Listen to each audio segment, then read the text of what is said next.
And I'll be really brief and really just wanted to make myself available to answer any questions that you have about CU athletics. And but what I do want to say going into this is, and we've been talking around the country the last few weeks, traveling around to visit with donors, is it's probably one of the most successful falls that CU's had in their history, and we're proud of that. I think it's the first time that all of our teams in their competitive seasons, after the announcement that soccer has ranked 23rd now, that it's the first time in our history that all of our fall sports have been ranked in the top 25 at some point. And that's important to us. It's the culture that we're trying to create in our athletic department. You know, our soccer program, I think at the start of the year, we knew we had a mature team and a really good team, and we struggled a little bit, and then now we've reeled off 9 straight wins. To be 5-0 in the Pac-12 is significant. We have 2 games on the road next week. I'll be attending both, which I'm excited about, out in the Bay Area. And they've got off to a great season, and Taylor Korniak, who's really having a super season as a freshman, is leading or tied in the Pac-12 in goals scored. So she's having a terrific year. Volleyball, we know what they've done. They upset number 12 UCLA a few weeks back and struggled a little bit on the road, but them being in the top 25 for as long as they have, they'll get back there. Our men's and women's golf teams have had a good fall so far. I know our men are competing today. Our women go to Stanford. Esther Lee is the #1 rated golfer in the country, and that's something that we're really proud of. Our tennis team, Nicole Keneally, won her only invitational, even though it's not her competitive. They don't rank our tennis team at this time of the year. And then we saw what Nuria Ruiz did, this past week in the competition out in California. So we're off to a really good start. And then we haven't talked about football. And everybody knows what my expectations are with our football program, and we're 4-2 today. I like where we are. I like the leadership that we have in the locker room with our football team and the way they're performing.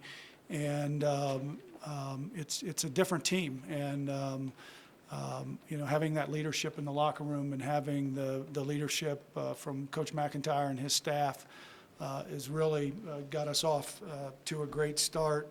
We control our own destiny in the Pac-12 South, but I think the thing that I like about this team is our focus is always the game ahead of us, and so it's about ASU, 6 o'clock Saturday night on the Pac-12 networks, and I think that's the focus of our team. And I feel good about where we're at from a competitive standpoint. I'll talk about attendance in a minute, but I also believe these facilities are having an impact on all of our programs. And if you look at our recruiting, and can't really talk about recruiting until signing date, but some of the early indicators from what we've seen from verbal commitments across all of our sports is really good. And I think our facilities have an impact. But more importantly, I think, our coaches and our staff, we really have a good culture in our athletic department about what our expectations are. And I feel really good about we're all moving in the right direction. As it relates to our attendance, just a couple of points. We made a real effort in the spring, and I think we talked about this in the summer, but we made a real effort to get out there and market and do a lot of grassroots things in our communities to get people excited about what we're doing. We also dropped our sports pass price for our students on campus from $175 to $99. And what we're seeing is last year we sold around 7,000, and we're over 9,000 student sport passes that we've sold to date. And with the other things that go along with that, we hope that'll be closer to 10. Now our challenge, and I think our students have been really good, is we want to get them in the game, and we want to get them there early and stay long. And because I think they do create an atmosphere that's really important to us. We look to exceed our attendance goals for this year. We had our largest attended game in Mike McIntyre's area against Oregon State, 47-893, and we're just a little over 43 for this game. We still got a lot of selling. It's a night game, so that helps as well. So hopefully we'll be in that same range for this game. So we're excited about that aspect because that's important.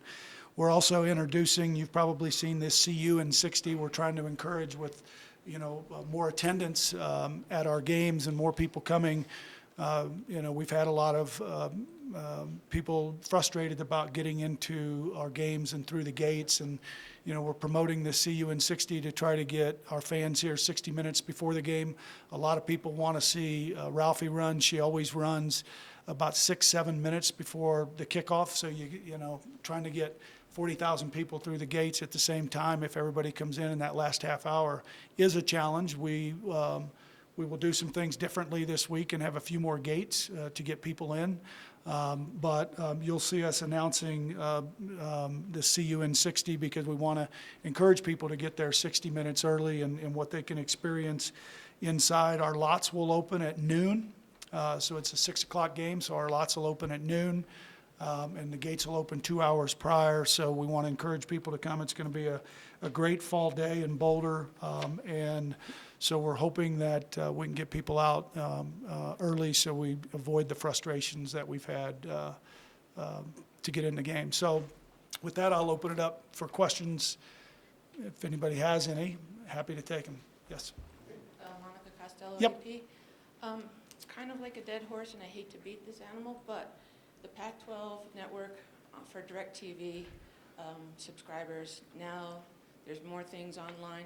Is there a way for fans to be able to watch the game without The DirecTV? best way for fans that are not in a Pac-12, if they don't have a cable DirecTV. carrier that has, so we're on Comcast, Xfinity, and so if you're not on one of those areas that you can get the game, the best option is to go to Sling TV. And the Pac-12 website has that on there, and we can direct people to that they can use Sling TV to be able to get a bundled package for that. Now, that's a free site? No, it's not free. I think it's $10 or $15. I'm not sure exactly, but I think it's $10 or $15 to get that, and it allows you access into the broadcast. Do you get much feedback about this? Because I know the commissioner spoke about it last couple of months ago.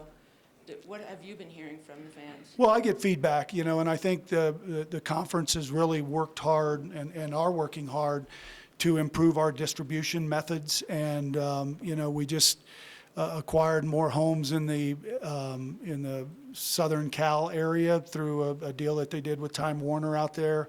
We've been pushing people towards the networks, and again, DirecTV we're looking at all of our options, over the top options to get our broadcast. We just did a Twitter that was something we were the first.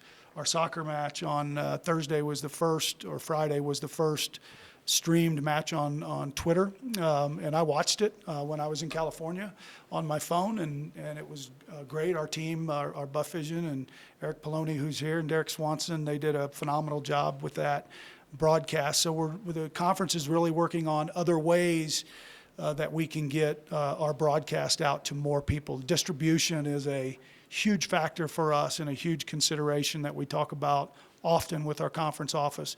Do I have fans that are frustrated about it? Absolutely. And I think what we're trying to do as a conference and as athletic directors is we're trying to find ways that we can get more people with their hands and their eyes on our product. Nick Kosmider, Denver Post. Yep. You mentioned it just a minute ago, midway point of the season and control your own destiny in the Pac-12 South, or in the Pac-12.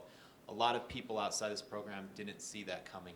What was it that you saw or indications that you had that going into this year that this was going to be a turnaround that makes you not surprised by the success that the team's had thus Well, far? I think there's a lot of things, and I try to be visible and around and looking at our football team. And I think the biggest thing that gave me, I guess, the confidence that we would get to the kind of start that we have is that, the kind of leadership that we have in our locker room. And I can't say that enough. And having been, at the Texas Rangers when we went to the World Series, and the the clubhouse, and that has a big impact on, you know, how you do, because those athletes are together a lot, and to have that kind of leadership in the locker room. And I think, I don't know if Mike's the one who stated it, but it's the most mature team we've had since 2001 or something like that, and that makes a big difference, that people that have been there, that experienced, and then we got a few people back, and you know, some people have matured, and there's been some surprises out there. But then I also think it's the quality of our coaching staff, and you know, Mike made some changes in the off season, and you know, we've got coaches coaching different areas now, and he restructured the staff, and he's really made some great moves that, you know, and the great thing is everybody's working together, and you know, having Cheverini and Lingram and, you know, Jim Levitt, and having his staff back, you know, intact after having been with him 1 year, I think makes a big difference. So I think it's just the maturity level of our staff and mostly our student athletes. How much does winning help donations? It helps, certainly helps, and you know, when you put 47 or 48,000 in the stadium versus 38, there's 10,000 more potential donors. And but you know, what we want is we want to fill this stadium, because when Folsom is full, it's pretty loud, and it's one of the great atmospheres in college athletics. And so we need to get back to that. That's been our goal. I think we've been patient, even though I'm not a very patient person, but we've been pretty patient, and you know, Mike's had a process, and he stayed to that process, and he stayed true to that process, and I think we're seeing the fruits of that. But let's remember that we're only 6 games through the season. You know, we still got 6 games to go, so there's a lot left to know. And so I think at the halfway point, we're happy where we are, but we got a lot of work to do these last 6 games, and most importantly, Arizona State Saturday.